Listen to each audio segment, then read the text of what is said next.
ओलीको यो विधान महाधिवेशन सकिने बित्तिकै एक हप्ता पछाडि हिन्दू राष्ट्र राज संस्था विषयमा सचिवालयमा तपाईँको कुरा त्यही कुरा हुनसक्छ। सचिवालयमा कुरा हुन्छ। सचिवालयमा यो रेकर्ड हाइलाइट बनाएर राख्नुहोस् क्या, उहाँहरूले हेर्नु होला। ओलीले त्यो लाइनमा गइसके, ओली त्यो लाइनमा गइसके। यो गणतन्त्रको काँचुली हामीले फेर्नु छ, हेर्नुहोस् फेर्नुपर्ने बेला आएको। फेर्नु छ, हेर्नुहोस् भारत र अमेरिकाको चेपुवामा अहिले प्रचण्ड छन्, हेर्नुहोस् प्रचण्ड एक्लै छन्। एक्लै छन्। कति भएपछि खती हुन्छ भन्ने हाम्रो नेपालीमा उखान छ। तर त्यति धेरै देवत्वकरण गरेर तपाईँको पोस्टरै टाँस्नुपर्ने, बाटाभरि र्याली गर्नुपर्ने, बा भन्नुपर्ने, हेर्नुहोस् त्यस्तो परिस्थिति छ त भने क्या। सबैले भन्नुपर्ने, सबैले भन्नुपर्ने, नभनेदेखि लाठी आइहाल्ने। त्यो हो र भनेको। 82 वर्षकोले नि बा भन्नुपर्ने रे। नानकाजी 3 हप्तादेखि चुपचाप छन्। नानकाजी तपाईँ नामै सुन्नु भएको छैन, राष्ट्रिय मिडियामै छैनन्। त्यस्तो सबै छैन मान्छे। यो भित्रको गेम के छ? उनी कतिपल्ट दिल्ली पुगेर आए बिचमा नानकाजी अब के थाहा छ? खाना पाइ गए हो। त्यो 25-26 अरब पैसा जुन छ उहाँको त्यहाँ शिविर घोटालामा गरेको पैसा बाहिर राखिएको, त्यो अहिले सरकारले चाहिँ आधा हिस्सा खोज्यो रे। त्यस पछाडि छटपटाट सुरु भएको छ। समस्या त्यो हो भित्री, समस्या त्यो हेर्नुहोस्, मेन समस्या त्यो। यसरी देवत्वकरण गर्दै गएर एउटा पिकमा गए पछाडि कतै सिध्याउने रणनीति त होइन। मान्छेलाई यस्तो अवस्थामा पुर्याइन्छ नि, माथि सबभन्दा माथिल्लो लेभलमा पुर्याइन्छ, त्यस पछाडि त्यहाँभन्दा माथि लाने ठाउँ हुँदैन, हेर्नुहोस्। त्यसपछि झार्न पर्ने हुन्छ क्या उसलाई, र ऊ सहजै झर्न मान्दैन।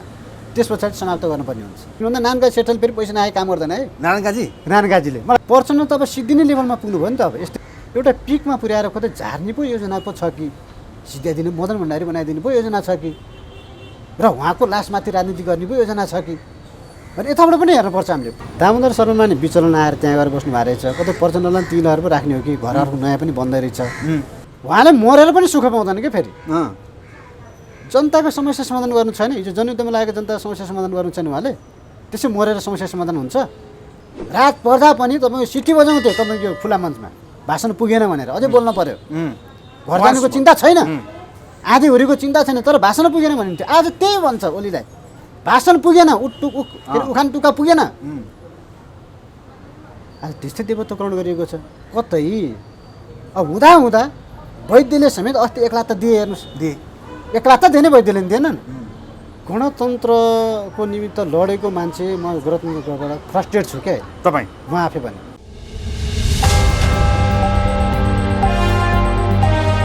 हेमन्तजी स्वागत छ तपाईँलाई टिममा फेरि पनि। धन्यवाद, नमस्कार। नेपालको राजनीतिमा यस्तो उतारचढाव हुन्छ कि तपाईँको आफ्नै जिल्लाको हुनुहुन्छ प्रचण्डज्यू, जनयुद्ध गरिरहनु भएको, केही समय यही भित्रमा उहाँ अतालिएको, विभिन्न किसिमका कथा ल्याएर आत्महत्या गर्नुपर्ने अवस्था आएको कि, नगर्ने भयो कि, मलाई उत्तराधिकारीको अवस्था चाहिँ नि कसलाई के गर्ने म कन्फ्युजन परेँ, गर्दा पनि म आफै मरिने हो कि भन्ने उहाँ डराउन थाल्नुभयो। के बुझ्नुहुन्छ तपाईँले, विश्लेषण गर्नुहुन्छ यो विषयमा? राजनीतिमा किन उहाँ त्यत्रो चमत्कारिक व्यक्ति भएर आउनुभएको जनयुद्धबाट, अहिले आएर त्यस्तो भन्दाखेरि के लाग्छ? यो चाहिँ जनयुद्धको जगमा उहाँले जुन अपेक्षा गर्नुभएको थियो नि, र 64 सालको निर्वाचन पछाडि उहाँको जुन तपाईँको सोचेभन्दा बढी अपेक्षा प्राप्त भयो क्या। जे सोच्नु भएको थियो त्योभन्दा बढी प्रतिफल चाहिँ उहाँलाई प्राप्त भयो। त्यस पछाडि मान्छेमा विचलन आउन थाल्यो। त्यति बेलादेखि नै हो, अहिलेदेखि होइन, त्यति बेलादेखि नै उहाँमा विचलन आउन थालेको थियो, हेर्नुहोस्। र त्यस पछाडि पटक पटक उहाँले के गर्नुभयो भने, पहिलो तपाईँको चाहिँ रिहर्सलको रूपमा त प्रधान सेनापतिमाथि नै त्यतिखेर सिउँरी खेल्नुभयो उहाँले। त्यो जुन गर्नै नपर्ने काम थियो, एउटा प्रधानमन्त्रीले प्रधान सेनापति एउटा सङ्गठनको प्रमुखसँग सिउँरी खेल्ने काम जुन गर्नुभएको थियो, आफ्नै सिङमा चाहिँ उहाँको हेर्नुहोस्, र प्रधानमन्त्रीबाट राजीनामा दिनुपर्ने अवस्था त्यो अवस्था त्यो थियो, हेर्नुहोस् है। त्यहाँबाट सुरुवात भएको छ क्या। अब आजसम्म आउँदाखेरि उहाँलाई त के भन्नु, हुनु त हामीले भन्नु, हाम्रो गाउँघरमा भन्ने चलन छ, भुक्ने कुकुरले टोक्दैन होइन, टोक्ने कुकुरले भुक्दै ठ्याक्का टोकिहाल्छ। उहाँले पटक पटक यो यस्ता किसिमको अतालिएको किसिमको अभिव्यक्ति दिँदै आउनुभएको छ। योभन्दा अगाडि पनि 2-4 वर्ष पछाडि म त एक्लै हुन्छु क्या भन्न थाल्नुभयो होइन। पछिल्लो पटकमा त म आत्महत्याको गर्नुपर्ने स्थिति पुग्ने हो कि भन्ने किसिमको सङ्केत दिनुभयो उहाँले। तर यसले के देखाउँछ भने, दुईवटा चाहिँ पाटो पछिबाट अध्ययन गर्दाखेरि चाहिँ एउटा चाहिँ उहाँमा एकदम मान्छेले के हुन्छ भने फेरि कहिले कहिले चाहिँ मनको कुरा बोलिदिन्छ क्या फ्याट्ट, र प्रचण्डको परिस्थिति पनि त्यस्तै छ। त्यो कम्फर्टेबल छ भन्ने शब्द नि उहाँले आवश्यकता महसुस नहुँदै पनि बोल्दिनँ भन्दा नि फ्यात्त फुत्किएको शब्द हो कि त्यो कम्फर्टेबल भन्ने शब्द। र उहाँको चाहिँ मुखबाट यस्ता कुराहरू फुत्किन्छन् फेरि, हेर्नुहोस्। र उहाँलाई चाहिँ यो अतालिएको मानसिकता, मन्त्रीमण्डल पनि तपाईँ पूर्णताले पाउन नसक्ने, सरकारमा पनि प्रवेश मात्रै गर्ने तर त्यसले पूर्णता पाउन नसकेको स्थिति, देउवालेबाट पनि धोका पाउन थालेको स्थिति। तर देउवालाई नै उहाँले सहयोग गरेको भएको हेर्नुहोस् है, तर देउवालाई नै उहाँले सहयोग गरेको भएको। र अर्को भनेको चाहिँ अहिले मुख्य कुरा चाहिँ विदेशी राष्ट्रहरू जो भारत र अमेरिकाको चेपुवामा अहिले प्रचण्ड छन् हेर्नुहोस्, प्रचण्ड एक्लै छन्। एक्लै छन्। किन? के कारणले यति तपाईँको त्यो जाँतोमा तल पनि ढुङ्गा माथि पनि ढुङ्गा बिचमा त्यो चाहिँ सामान राखेर पेलिन्छ नि, त्यस्तो पिसाइमा छन् क्या उनी अहिले। किन समस्या के? समस्या ठुलो राष्ट्रबाट प्रचण्डलाई मात्रै किन एट्याक? हो, प्रचण्डलाई मात्र किन भन्दा पहिलो कुरो त हिजो प्रचण्डलाई जसरी माओवादी हुँदाखेरि भारतलाई सेल्टर दियो, त्यो अनुसार काम उनले गर्दैनन् भारतको निमित्त, एउटा त्यो भयो। दोस्रो भनेको त एमसिसी नै हो हेर्नुहोस्। र पछिल्लो समय बिचमा आएर फेरि चीनबाट सहयोग लिने र चुनाव लड्ने प्रवृत्ति उहाँको सुरु भयो। त्यसो भइसके पछाडि कमसेकम छिमेकी राष्ट्रहरूलाई ब्यालेन्समा राख्नुपर्ने थियो, उनले ब्यालेन्समा पनि राख्न सकेनन् क्या। उनले त्यो छटपटाहट देख्यो क्या, होइन, स्थिरता देखेन, अस्थिरता मात्रै देख्यो। जस्तै केपी शर्मा ओलीहरू, देउवाहरू धेरै बोल्दैनन्, देउवा बोल्नुहुन्न, तर उहाँको कुटनीति तपाईँको कसैले बुझ्न सक्दैन क्या। बोल्नुहुन्न तर मौन हिसाबले पनि उहाँले कुटनीति पहल गरिरहनु भएकै हुन्छ। तर प्रचण्डमा चाहिँ के देखियो भने गर्ने भन्दा बढी बोल्दिन। तर यत्रो जनयुद्ध हाँक्राउनु भएको, देशको लागि गौरवशाली पार्टी, मजदुरको पार्टी, किसानको पार्टी, क्रान्ति, विभिन्न ठाउँमा क्रान्ति ल्याउने भन्ने आउनुभएको बेला उहाँलाई किन सहयोग गर्दैनन् सबैले? सहयोग गर्नुपर्ने होइन प्रचण्ड? होइन, त्यो त उहाँ स्पष्ट देखिएको छ, जनताले सहयोग गरेकै हो। 64 सालमा करिब 2/3 नजिक मत दिएकै हो, होइन। त्यस पछाडि जनतालाई तपाईँको अपेक्षाहरू जनताको पुरा गर्न सक्नुभयो सक्नु भएन उहाँले, त्यो स्पष्टै छ। आज हजारौँ तपाईँको चाहिँ घाइतेहरू अपाङ्गहरूको तपाईँको समस्या सम्बोधन भयो कि भएन त्यो स्पष्टै छ, होइन। शहीद परिवारको अवस्था त्यस्तै छ। उहाँ पार्टीभित्र चाहिँ उहाँले मिलाउन सक्नु भएन र उहाँ चाहिँ सीमित व्यक्तिको घेरामा पर्नुभयो क्या। जब सीमित व्यक्तिको घेरामा पर्छ नि व्यक्ति भनेको जनतासँगको जब कनेक्सन टुट्छ, जनतासँगको नाता टुटिसके पछाडि ऊ चाहिँ एकल काटे हुँदै जान्छ क्या, एक्लिँदै जान्छ। त्यो सीमित व्यक्तिको घेराले मात्रै उसलाई पुग्दैन र आज त्यो भएको त्यही हो। र पछिल्लो समय त म के सुन्दैछु भने त्यो 25-26 अरब पैसा जुन छ उहाँको त्यहाँ शिविर घोटालामा गरेको पैसा बाहिर राखिएको, त्यो पैसा ल्याउनको निम्ति पनि देवा सरकारले सहयोग गरेन अथवा आधा हिस्सा ऊ चाहिँ खोज्यो भन्ने कुरा भयो। त्यो त बाबुरामले जानकारी दिएको थियो होइन? हेर्नुहोस् है, बाबुरामले जानकारी दिएका कुरा ती क्यान्टनमेन्टका कुराहरू हो। त्यो कुरा चाहिँ अहिले ल्याउन खोज्दाखेरि, बाहिरबाट ल्याउन खोज्दाखेरि चाहिँ अब सरकारले, अहिलेको तत्कालीन सरकारले चाहिँ अहिले सरकारले चाहिँ आधा हिस्सा खोज्यो रे, त्यस पछाडि छटपटाहट सुरु भएको छ। समस्या त्यो हो भित्री, समस्या त्यो हेर्नुहोस्, मेन समस्या त्यो जुन तपाईँको पैसा थियो क्यान्टोनमेन्टमा आफ्ना जनसेनाको रगत पसिना चुसेको पैसा, चुसेको हो नि त्यो वास्तवमा, होइन। खानाको पैसा नि खोसेको, क्रान्तिको लागि गरेको यस्तो हुन्छ भन्छ नि उनीहरू त, होइन। खानाको लागि खाना पनि खोसेको हो नि। जनसेनाको निम्ति दैनिक 145-50 रुपियाँ कति छुट्याइन्थ्यो, त्यो खानाको पैसा नि खोसेको हेर्नुहोस् उहाँले। र त्यो जम्मा गरेर राखेको पैसा जुन थियो, त्यो पैसा नेपाल ल्याउनको निमित्त प्रचण्डले पटक पटक आफ्नो मान्छेलाई अर्थमन्त्री बनाए। हेर्नुहोस् है, वर्षमान पुनलाई बनाए, सक्नु भएन। कृष्णबहादुर महरालाई बनाउनु भयो, सक्नु भएन। र अहिले पनि जनार्दन शर्मालाई अलिक नजिकको व्यक्ति नसक्छ कि अलिकति कमान्डर टाइपको मान्छे छ भनेर बनाएको, त्यहाँ पनि सफल हुनु भएन उहाँ। त्यति मात्रै होइन, उहाँकै तपाईँको किचनभित्रका मानिसहरूले समेत हिस्सा खोजेर अहिले हेर्नुहोस्, किचनभित्रकाले, तपाईँ बुझ्नुहोस् को हो, म अहिले नाम भन्दिनँ, किचनभित्रकाले पनि त्यसमा भने आधामा नि हिस्सा खोजिसके परिवारका कुरा होला नि, छोरीका कुरा छन् नि उहाँको फेरि। त्यसपछि हेर्नुहोस् है, खोजिसके पछाडि अब अहिले चाहिँ उनी एक्लै हेर्नुहोस्, विपक्षबाट मात्रै मलाई असहयोग भएको भनेको त आफ्नैबाट पनि असहयोग रहेछ त, भित्रभित्र त आफै बकिन थाल्नु अहिले भन्नु थाल्यो। त्यस पछाडि उहाँको यो कुरा चाहिँ सबै कुराहरू बाहिर छताछुल्लो भावुक हुनुहुन्छ, आँसु निकाल्नुहुन्छ, मतलब विभिन्न कुरा सम्झेर आत्महत्या गरौँ भन्नुहुन्छ होइन? अस्ति होइन, स्पष्ट होइन, उहाँले भन्नु नै भयो भन्न चाहिँ, होइन। त्यो तपाईँ दङ्गनको निमित्त हो वास्तवमा, उहाँ आत्महत्या गर्ने परिस्थिति मलाई होला जस्तो लाग्दैन, होइन। प्रचण्ड जस्तो व्यक्ति फेरि त्यो सुख पनि पाउँदैन उहाँले मरेर पनि सुख पाउँदैन क्या फेरि। जनताको समस्या समाधान गर्नु छैन, हिजो जनयुद्धमा लागेको जनताको समस्या समाधान गर्नु छैन उहाँले, त्यसै मरेर समस्या समाधान हुन्छ? त्यसमाथि फेरि परिवारभित्र पनि अहिले किचलो छ उहाँको परिवारभित्र भन्ने पनि उत्तराधिकारीको कुरा खोज्नु थाल्नु नि त उहाँले। अब के उत्तराधिकारीको कुरो छ, होइन। छोरीहरू छ, ज्वाइँहरू हुनुहुन्छ, होइन। उता बुहारी छ, अन्त त्योभन्दा बढी सहयोग त अरूले गरेका हो, अरूले गरेका भाइहरूले गरेका छन् सहयोगहरू, होइन। भाइ त सँगसँगै हिँड्नुहुन्छ, एकजना भाइ त उहाँ सँगसँगै अहिले भनिसके पछाडि त्यो चारैतिर पार्टीको पनि प्रेसर, घरको पनि प्रेसर, देशको पनि प्रेसर, आन्तरिक र बाह्य सबै प्रेसर। जसलाई उत्तराधिकार बनाए उसैले मलाई समस्या पार्ने कि भन्ने पनि रहेछ मलाई। हो, त्यस कारणले गर्दाखेरि यी सबै कुरा भनौँ न चारैतिरबाट के, चारै एङ्गलबाट प्रेसर परिसकेको। उहाँलाई सल्लाहकार दिने मान्छे सल्लाहकार छैनन् नेपालमा, विज्ञहरू हुनु पर्दैन यत्रो मान्छेलाई? होइन, उनले त तपाईँको कसैको सल्लाह मानेको जस्तै लाग्दैन नि। प्रचण्ड भनिसकेन, ओली भनिसकेन, यहाँ त सल्लाह माग्दैन नि उहाँहरू त। उहाँले त उहाँभन्दा माथिको मान्छे देख्नुहुन्न नि त, कोही पनि कसैको सल्लाह लिनुपर्छ भन्ने नै ठान्नुहुन्न नि त उहाँले त। समस्या त्यही नै भयो, समस्या त्यहाँनिर भयो नि त। एकल निर्णय गरिदिने, निर्णय गर्दै जाँदाखेरि निर्णय त गरियो, तर समस्याको चाङ पनि अर्को पल्लामा समस्याको चाङ पनि भारी भएको कुरा चाहिँ उहाँले पत्तो पाउनु भएन क्या राजनीतिमा यस्तो हुन्छ पनि हेर्नुहोस् तर यसलाई ब्यालेन्स चेक एन्ड ब्यालेन्स राख्नुपर्ने हो जति पनि समस्याहरू छन् त्यसलाई चाहिँ बिस्तारै बिस्तारै होइन कोट्याउँदै भए पनि त्यसलाई समाधान गर्दै जानुपर्ने हो बिचमा ओलीसँग मिलेर नेकपा भएन त्यत्रो हात मिलाउनु भयो अहिले आएर एमाले नै खत्तम रहेछ भन्न थाल्नु पनि फेरि त्यति मात्र हो र हाम्रो प्रधान शत्रु भनेको नेकपा एमाले एमाले नसदाय त हामीले चुनावै जित्दैनौँ भन्नु थाल्नु एट्याकमा लाग्नुभयो हो अनि त्यो उहाँको त्यो सबै विचलन देखिएको छ क्या मानसिक रूपमै विचलन देखिएको छ त्यस कारणले गर्दाखेरि म त अस्ति देवघाट पनि गएँ होइन एकछिन शान्त भएर आएँ होइन दामोदर शर्मा भएको ठाउँमा जुन जहाँ बस्नुहुन्थ्यो उहाँ त्यहाँ गएर पनि आइयो अनि मैले सोचेँ क्या दामोदर शर्मा नि विचलन आएर त्यहाँ गएर बस्नु भएको रहेछ कतै प्रचण्डलाई तिनीहरू पो राख्ने हो कि घरहरूको नयाँ पनि बन्दै रहेछ होइन दामोदर शर्मा आफैको होइन आफ्नै शान्तिको लागि शान्त प्राप्त हुन्छ नि त त्यहाँ कलकल नदी नाला बगेको छ होइन पारिपट्टि हरियाली छ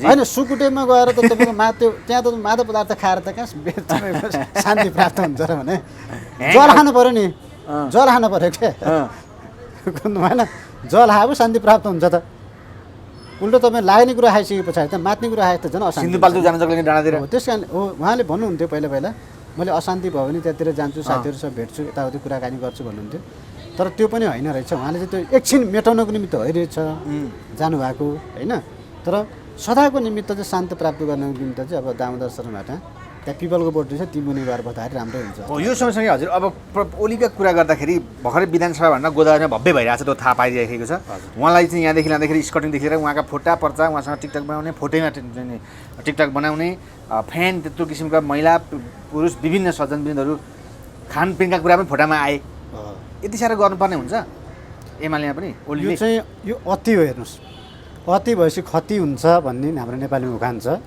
होइन मलाई लाग्छ कतै एमालेका नेताहरूले खती पर्खेको त होइन तर ओली त शक्तिशाली मान्छेमा त्यति गर्न नपाउने उहाँले मान्छेलाई देवत्वकरणको नि एउटा लेभल हुन्छ क्या कति देवता बनाउने मान्छेलाई क्या बुझ्नुभयो नि तपाईँ हामी त मानव हो नि त हुन त अलिअलि देव अलिअलि दानव बनेर मिलेको हुन्छ मानव भनिन्छ होइन तपाईँमा देव पनि गुण छ दानव पनि गुण छ तपाईँ हामीमा सबैमा तर त्यति धेरै देवत्वकरण गरेर तपाईँको पोस्टरै टास्नुपर्ने बाटाभरि र्याली गर्नुपर्ने बा भन्नुपर्ने हेर्नुहोस् त्यस्तो परिस्थिति छ त भने क्या सबैले भन्नुपर्ने भनेदेखि लाठी आइहाल्ने त्यो हो र भनेको 82 वर्षकोले नि बा भन्नुपर्ने रे के हो यो त यो अति नै भयो जबकि एमएलएको पहिलाका मदन भण्डारीको फोटा छैन कसैको छैन हो त्यो पनि समाचारमा आएको थियो हेर्नुहोस् तर ओली किन यसरी देवत्वकरण गरियो ओलीलाई अहिलेको सर्वस्व ओली नै हो होइन यसमा यसको पछाडि के पनि हुनसक्छ भने यसरी देवत्वकरण गर्दै गएर एउटा पिकमा गए पछाडि कतै सिध्याउने रणनीति त होइन मान्छेलाई यस्तो अवस्थामा पुर्याइन्छ नि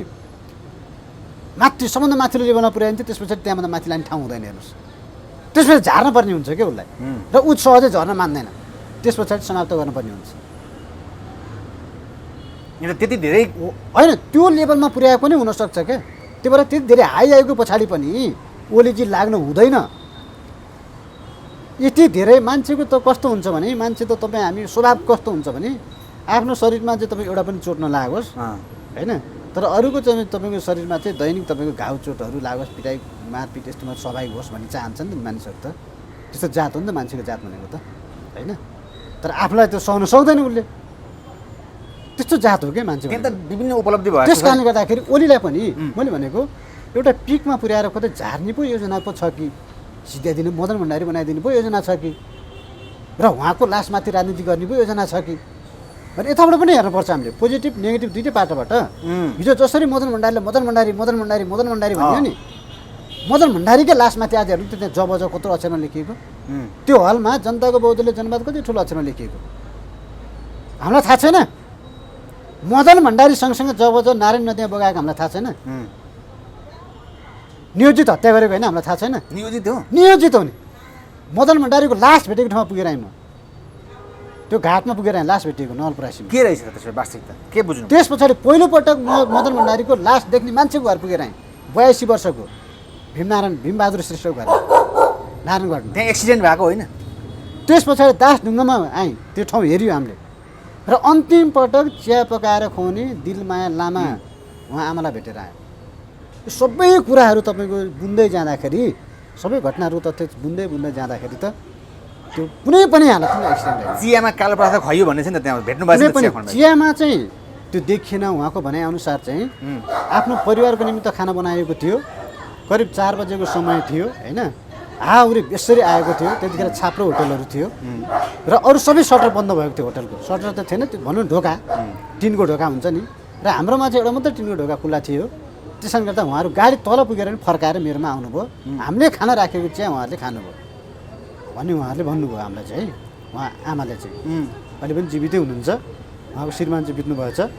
भनिसके पछाडि त्यो बिचमा चाहिँ जुन बिचमा एउटा विदेशी नम्बर प्लेटको गाडी भनिएको छ नि, हो त्यो विदेशी नम्बर प्लेटको गाडीमा चाहिँ सवार व्यक्ति, त्यतिखेर त त्यहाँ बिचको ठाउँमा त कुनै पनि घरहरू थिएन। हेर्नुहोस्, एउटा दुईवटा फाटाफुट्टा हुरी बतास थियो नि त त्यो दिन। हुरी बतास ठुलो थियो अरे, आमाले भन्नुभयो एकदम ठुलो हुरी बतास थियो। सबैले ढोका बन्द गरेर बसेका थिए, मेरो मात्रै एउटा सानो खुल्ला थियो भन्नुभयो उहाँले। त्यस पछाडि गाडी तल पुगेर नि फर्काएर आएको रे कि चिया खानालाई। फेरि एकजनाले नखाएको, दुईजनाले खाएको। किनभने जीवराज आश्रित त तपाईँको सुगरको रोगी थिए, त्यो उनले खानु भएन, चिनी भएकोले गर्दा होइन। र त्यो बिचमा चाहिँ जुन तपाईँ विदेशी नम्बर प्लेटको गाडी थियो त्यहाँ नै कुछ गडबड गरियो।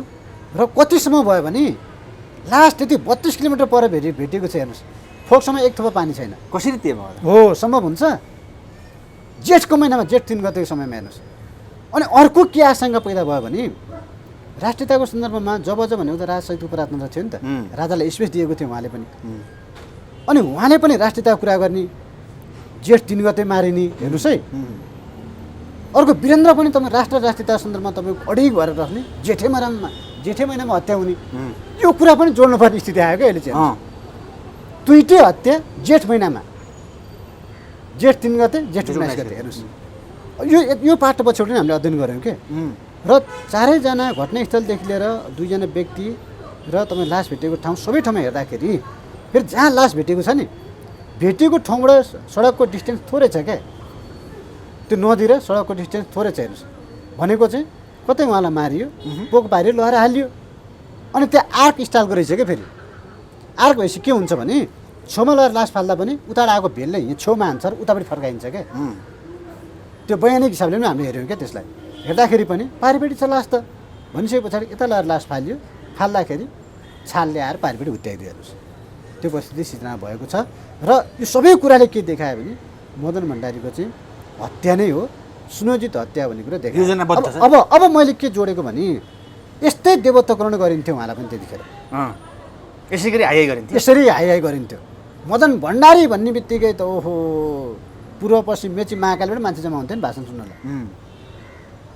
रात पर्दा पनि तपाईँको सिटी बजाउँथे तपाईँको खुला मञ्चमा, भाषण पुगेन भनेर अझै बोल्न पर्यो। घर जानुको चिन्ता छैन, आधी हुरीको चिन्ता छैन, तर भाषण पुगेन भनिन्थ्यो। आज त्यही भन्छ ओलीलाई, भाषण पुगेन, उखान टुक्का पुगेन।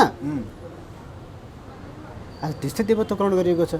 कतै जेठ महिना पो रोज्न थालेको हो कि यिनीहरूले? होइन, यो तपाईँ राजनीतिमा हुन्छ। हेर्नुहोस्, राजनीति भनेकै सँगसँगै अँगालो हालेर एउटा हातले अँगालो हाल्ने, अर्को हातले तपाईँको कोखामा छुरा। जब जग्गा नाममा हजुरले भने जस्तै प्रचण्डसँग नजिक भएका मार्सी चामलको कुरा गर्ने एकदम चर्चा आएका दुर्गा प्रसाद अहिले फेरि उहाँसँग लाग्नुभएछ त अहिले चाहिँ? होइन, दुर्गा प्रसाद विषयमा चाहिँ म टिप्पणी गर्न चाहन्न। होइन, उहाँ देखियो पनि, उहाँको फोटो पनि त्यो अधिवेशनमा।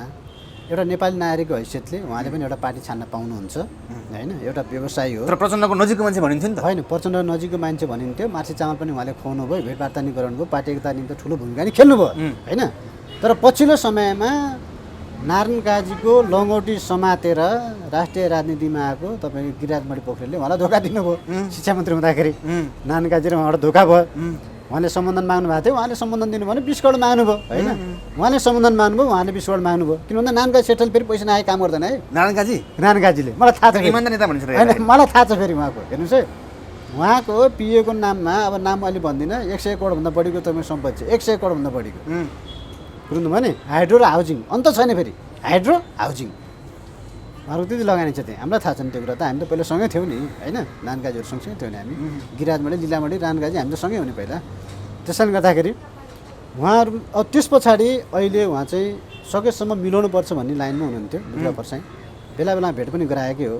केपी शर्मा ओलीको झापामा तपाईँको चुनाव निर्वाचनमा चाहिँ तपाईँको भाषण हुँदाखेरि पनि प्रकाश दाहालको मृत्यु भएको थियो। हेर्नुहोस्, हामी पनि झापामै थियौँ र तपाईँको सिएमसी हस्पिटलमा माथि ल्याएर हेलिकप्टर रोकेर त्यहाँ कुरा भएको हो होइन।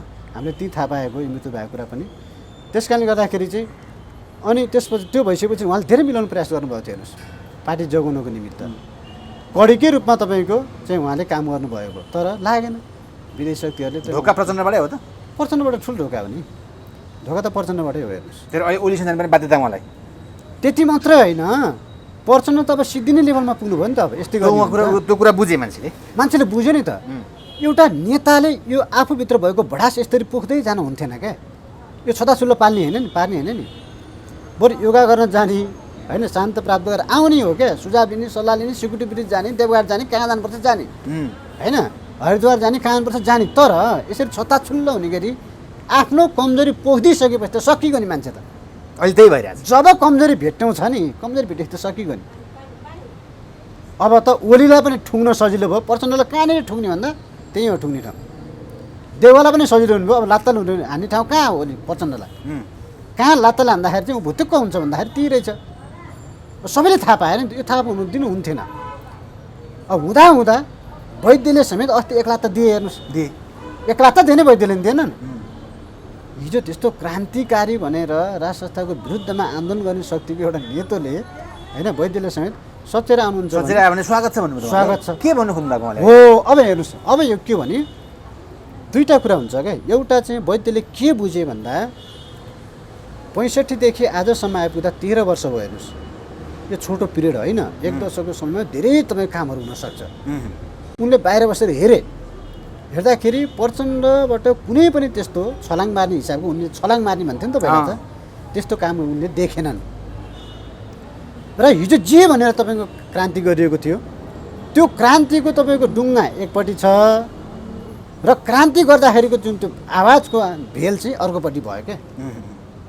त्यो देखियो त्यस पछाडि उनले के रिडिङ गरे भन्दा बरु अनि यो समयमा आउँदाखेरि जुन विदेशी हस्तक्षेप अहिले नेपालमाथि होइन बारम्बार देखिएको छ प्रत्यक्ष रूपमा योभन्दा त बरु आन्तरिक शक्ति मिल्दा नै राम्रो हुँदो रहेछ भन्ने महसुस चाहिँ मोहन वैद्यले गर्नुभयो हेर्नुहोस् त्यससँग बरु आन्तरिक शक्तिभित्रको कमी कमजोरी बरु समाधान गरौँ होइन के गरेका छन् कमी कमजोरी त्यसलाई सच्याउँ आफ्ना कमी कमजोरीहरूबाट होइन तर आन्तरिक शक्ति तपाईँको एकता नभइकन चाहिँ नहुने रहेछ विदेशीले हामीमाथि खेल्ने मौका पाउने रहेछ भन्ने कुरा मोहन वैद्यले बुझे र अर्को कुरो प्रचण्डलाई कति हेर्ने भनेर उनले हेर्दा 12 वर्ष तपाईँको कुकुर पुच्छर ढुङ्ग्रा राखे नि बाङ्गाको बाङ्गै भने जस्तो बरु कठोर र कडा बनेका देउवा टाउको मूल्य तुग्ने देउवा बरु फलाम थिए आगोले हिँडिदिएर पगाल्दाखेरि पौडिनु तपाईँ सहज भए तर प्रचण्ड त तपाईँ बाङ्गाको बाङ्गै भए हिजो टाउको मूल्य तोक्ने मान्छे होइन र टाउको मूल्य तोकिने टाउको मूल्य तोक्ने दुइटैले सरकारमा छ त्यो उनले विश्लेषण गरे क्या विश्लेषण गर्दाखेरि चाहिँ बरु आन्तरिक शक्ति नै तपाईँको एकजुट हुनुपर्छ कमी कमजोरीहरू सच्याएर भन्ने लाइनमा पुगिसकेपछि उहाँको त्यो अभिव्यक्ति आयो यस्तै अभिव्यक्तिको बिचमा कस्तो कोरिलेसन भयो भने हजुरले हाम्रै कार्यक्रममा भन्दाखेरि एपिसोड जस्तो हुन लाग्यो हिमानी शाहले भर्खर बर्थडे पनि मनाउनु भयो तपाईँले पहिलेदेखि प्लानका कुरा गर्नुभएको थियो ब्याङ्कक देखेको कुरा अहिले उहाँले पनि सङ्कट परेमा हामी भन्ने कुरा गर्नु यो कुरा अब के भइरहेछ मलाई हिजो बेलुका मात्र एउटा फोन आयो होइन यो मान्छे विषयमा चाहिँ म अब बाँकी कुरा चाहिँ बोल्दिनँ होइन तर यहाँसम्म चाहिँ तपाईँको हिमानी शाहको कुरासम्म चाहिँ बर्थडेसम्म र आवश्यकता परेको खण्डमा हामीले पनि लिनुपर्ने हो कि बेला आयो कि क्या भन्ने सङ्कटमा भयो भने हामी त पनि छौँ भन्ने हिसाबले जुन कुरा आयो आइसके पछाडि चाहिँ यसले चाहिँ मैले भनेको जुन सेरी थियो नि त्यो चाहिँ मिल्दै गएर यो पोइन्टमा आइपुग्यो अब यो पोइन्ट पछाडिको कुरा चाहिँ एउटा कुरा म तपाईँलाई भन्छु नेपाली सेनाको अहिले भारतमा प्रशिक्षण भइरहेको छ होइन एउटा गढको गएर त्यहाँ प्रशिक्षण गरेको छ भारत र नेपालको समान हैसियतको मेजर बसेको छ त्यहाँ पहिला यस्तो हुन्थेन है फेरि बुझ्नुहोस् है पहिला चाहिँ भारतको कनिष्ठ हुन्थ्यो नेपालको वरिष्ठ हुन्थ्यो त्यसरी सैन्य अभ्यास हुन्थ्यो यो फेरि नियमित अभ्यास हो है र अहिले चाहिँ समान हैसियतको व्यक्तिहरू त्यहाँ अहिले सहभागी छन् एउटा कुरा दोस्रो कुरो भारत जहिले पनि के चाहन्छ भने नेपालको सत्ता चाहिँ राजाबाट खोइसके पछाडि अब सेनाको हातमा गयोस् भन्ने उसको चाहना थियो सेनासँग जाओस् भन्ने कुरा सेनासँग जाओस् भन्ने उसको चाहना थियो अब यो सबै कुराले त्यहाँ सेनाको त्यहाँ तपाईँको सैन्य अभ्यासका कुराहरू होइन अब यहाँ तपाईँको बर्थडेका कुराहरू वैद्यका कुराहरू होइन फेरि नोएडाको नजिक गरेका छन् अहिले अभ्यास भने जहाँ पर्सनहरू बस्थ्यो पहिला अभ्यास त्यसरी भइरहेको छ त्यस कारणले गर्दाखेरि यो सबै कुराहरूले चाहिँ अब हेरौँ न केही समयपछि रिजल्ट आउँछ भन्नेमा छु म चाहिँ वैशाख 11 गतेभन्दा अगाडि नै एउटा ठुलो रिजल्ट आउँछ भने चाहिँ यो पोलिटिकल एक्सिडेन्ट हुन्छ। हुन त पोलिटिक्समा एक्सिडेन्ट भन्ने हुँदैन, नियोजित हुन्छ, त्यो सबै योजनाबद्ध हुन्छ। तर प्रतियोजनमा त एक्सिडेन्ट भन्नै पर्ने हुन्छ फेरि होइन। कसलाई दोष देखाउने गाह्रो छ नि त। मदन भण्डारीको हत्या भयो, अब कसलाई दोष देखाउने? वीरेन्द्रको वंशनाश भयो, अब कसलाई दोष देखाउने? गाह्रो छैन। त्यही भएर प्रतियोजनमा त एक्सिडेन्ट भनिदिनै पर्छ।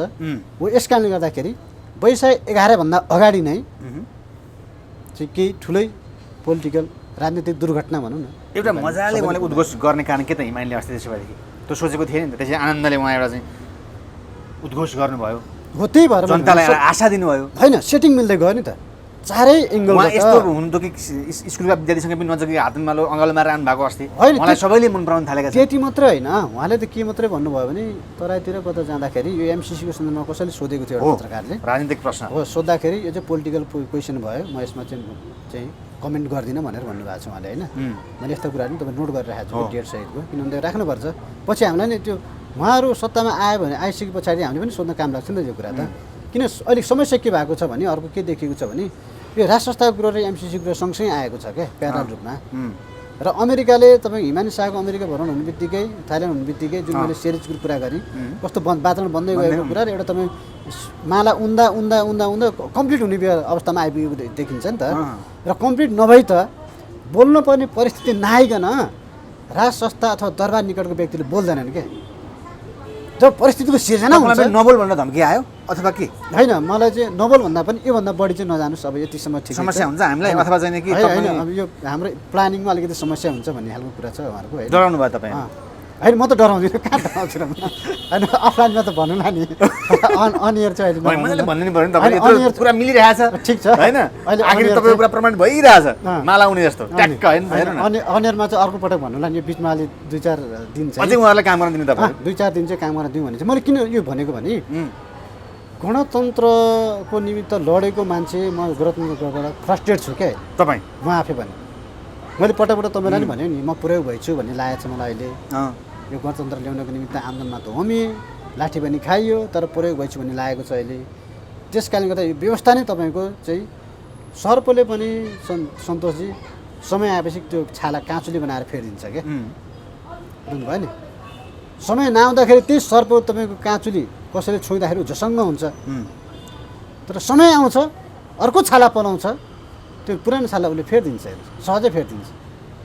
हो त्यस्तै हो यो गणतन्त्रको काँचुली हामीले फेर्नु छ, हेर्नुहोस् फेर्नुपर्ने बेला फेर्नु छ। हेर्नुहोस् मलाई भने म त किन राज संस्थातिर लाग्यो, अहिले के हो भित्री कुरा होइन भने तपाईँ लागेकै हो र राज संस्थामा? होइन, म त एक सूत्रे एजेन्डा होइन मेरो, एक सूत्रे एजेन्डा अहिले आएर एक सूत्रे एजेन्डा 1 हप्ता अगाडिदेखि मैले बोलिरहेको छु त। एक सूत्रे एजेन्डा जसरी पनि राज संस्था व्यक्तिको कुरा गर्दिनँ म, राज संस्था ल्याउनुपर्छ, राज संस्था पुनर्स्थापना हुनुपर्छ। गणतन्त्रको जरो मूल जरो नि तपाईँ उखाल्नुपर्छ, यो नेपाली निम्ति होइन। र मैले यो कुरा तपाईँलाई पनि अचम्मै लाग्यो अहिले, यो कुरा फेरि मैले म नदीको गहिराई ननापिकन म हाम फाल्दिनँ। हेमन्त सिन्हा अहिले पनि राजावादी भएछ भने आउलान् नि मान्छे होइन भनिसकेँ त, त स्वीकार गर्छु त म, हो म वादी होइन, तर राज संस्था चाहन्छ भन्ने हो। मैले राज संस्था चाहन्छ, राज संस्थाको अपरिहार्यता छ भन्ने लाइनमा म यो लाइनमा गएपछि अरू प्रतिक्रियावादीले एट्याक गर्दाखेरि तपाईँलाई डर लाग्दैन अथवा एट्याक आउनु सम्भावना हुँदैन? होइन, यो त तपाईँको हेर्दै जानु, अथवा तपाईँ कहीँ बिक्नुभयो भन्ने प्रश्न आउन सक्छ नि। होइन, यहाँ हेर्दै जानु, भित्र मानिसहरू यसरी तपाईँ लागेका छन् नि, बाहिर जे बोले पनि दुईवटा जिब्रोले कुरा गरिरहेछन् क्या।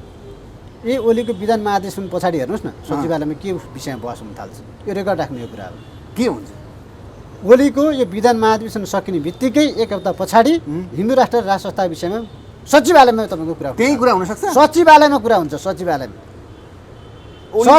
यो रेकर्ड हाइलाइट बनाएर राख्नुहोस् क्या, उहाँहरूले हेर्नु होला। ओली नै त्यो लाइनमा गइसके, ओली त्यो लाइनमा गइसके, के कुरा गर्नु? यता प्रचण्ड आत्महत्या गर्छु भन्छन् नि। हो अब हेर्नुहोस्, जो तपाईँको यो व्यवस्थामा विरोधीमा छन् उनलाई सशङ्कित भए आत्महत्या गर्छु भन्न थाले। हेर्नुहोस् त पल्लाबारी त उसकै भइसक्यो त, विरोधमा हुनेहरू विप्लव पनि पृथ्वीनारायण शाहको शालिग लिँदा तस्बिर लिँदाखेरि गर्व गर्न थाले, तस्बिर लिँदा गर्व गरे नि उनले, वैद्य त्यसो भन्न थाले, वैद्यले त्यस्तो भन्न थाले होइन। अब बाँकी रहेको प्रचण्ड एउटा सानो शक्ति, कत्रो शक्ति छ र प्रचण्डसँग त त्यही पनि नानकाजी चुपचाप बसेका छन् यो भित्र के गेम छ अब यो गेम त अर्को पनि भन्नु लाग्छ नानकाजी 3 हप्तादेखि चुपचाप छन् नानकाजी तपाईँ नामै सुन्नु भएको छैन ओहो राष्ट्रिय मिडियामै छैनन् त्यस्तो सबै छैन नि यो मान्छे भित्रको गेम के छ उनी कतिपल्ट दिल्ली पुगेर आए यो बिचमा नानकाजी नानकाजी अब के थाहा छ खाना पाइ गए हो अब यत्रा के छ? मिडियाहरू कहाँ गए हो कहाँ गए अब होइन सेटिङ हुँदो रहेछ यहाँ फेरि फेरि सबै राष्ट्रिय मिडियालाई नलेखिदियो भनेपछि नलेख्नु रहेछ हेर्नुहोस् बरु तपाईँले बरु थाहा भयो भने लेख्नु हुँदो रहेछ राष्ट्रिय मिडियालाई नलेखिदियो भनेपछि पछाडि गाडीको बाटो गए पछाडि लेख्ने थाहै पाउँदैन रहेछन् प्लेनमा गए पो थाहा पाउँछ तपाईँले चाहिँ कहाँबाट थाहा पाउनु त भन्छ नि दर्शकहरूले अब त्यस कारणले गर्दाखेरि भन्नु अर्को अन्तर्वार्तामा भनौँला होइन मेरो पनि सूचनाको स्रोतहरू छन् तर मेरो बाह्य स्रोतहरू होइन आन्तरिक स्रोत नै हो र अर्को कुरा भनेको मैले यो तपाईँको अहिले तपाईँले कुरा उठाइहाल्नुभयो कहाँ बिक्री सिक्री कुरा यो चाहिँ म हो। हुन्न है। तर त्यो- यो सिक्री हुने भन्ने कुरा चाहिँ मेरो जीवनमा चाहिँ तपाईँको